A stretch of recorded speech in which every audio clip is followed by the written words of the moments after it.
let's talk about a typical day for you. What you're eating and when you're eating, and then we can use that as a springboard to get into some other details. My wife and I cycle on and off of intermittent fasting. We'll do it for several months, sometimes 6, 7, 8 months, and then sometimes we don't for a little while. And I think that sort of variability is good. So right now we're not, which means about 10 o'clock in the morning or so, we have something that's animal based. It's usually, to be honest, and here at our restaurant, just to be clear, we make everything 100% from scratch. We make all of our cheese. We do all of our in-house butchering, sourdough breads. All of it is made 100% here. So what we have every morning, typically right now, is an omelet. Like Christine and I split an omelet. It's our meat lovers omelet with cheese, cooked in butter, and a piece of our sausage and a couple pieces of our bacon next to it. So we eat that every morning, usually right now. And then about 5 or 6 o'clock, we have dinner, which again is usually it's usually beef, not always, but that's it. That's the standard thing for us every day. Sometimes we'll add a vegetable in, sometimes we won't. We rarely have any carbs. When we do, it's 100%. If it's grains, if it's flour, it's 100% sourdough. If it's maize, it's always nixtamalized. Usually, though, on Fridays, and again, part of our eating schedule and what we're eating has been dictated to some degree by what we're making here because we have access to it. Every Friday night, we do wood-fired pizzas here. And again, this is a great example of taking a food that most of us would think of as a comfort food or something that destroys health, or at least isn't making somebody healthy, and applying these traditional principles to it, making it from scratch and turning it into something that I would consider a health food. So we do wood-fired pizzas here, and we usually have pizza every Friday from here. It's wild, long fermented sourdough crust. All the pepperoni and sauces we've made in-house from local pigs. We've made all the cheese. I mean, it's a completely different pizza than most of us have access to.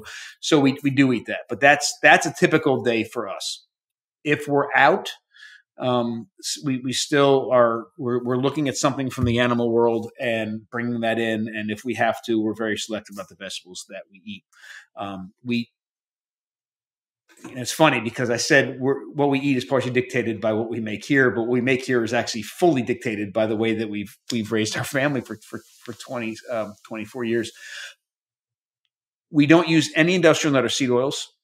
We only use animal fats when we're cooking. The only plant-based fats that we use are coconut oil, avocado oil, and olive oil. And for the most part, those are only used in cold applications, like if we're making dressings or mayonnaises or that sort of thing. And I'm saying all this because this is how we eat. We don't cook with any refined sugars in here whatsoever. We only use muscovado sugar, which is just dehydrated cane juice, honey, and maple syrup. So if we are eating something sweet, it's been sweetened with that. That's why I bring that up. Almost all of our dairy here is fully fermented. So we're not drinking glasses of milk, which is very weird. Like traditional people, there's only 2 groups in the world that I know of that actually drink milk from a traditional sense. Everybody's always fermented it, which is another whole topic I'd love to get into. So we do eat dairy, but we eat dairy in the form of fermented butter, yogurt, different kinds of cheeses, that sort of thing. And then whenever possible, we are consuming the entire animal. So we do eat quite a bit of pork rinds. We eat pate. We several different patés. We eat liverwurst. And when we're eating things like hamburgers or meatballs or that sort of thing, one of the things that we've done here is we've figured out the percentage from an average beef cow of flesh or meat, fat, liver, heart, and kidney that would exist in the cow itself. And that's when we grind our meat. That's the percentages that we put into that. And my thinking there is we are so disconnected from our food now that we're in a really strange situation that we're asking, okay, how much liver should I eat?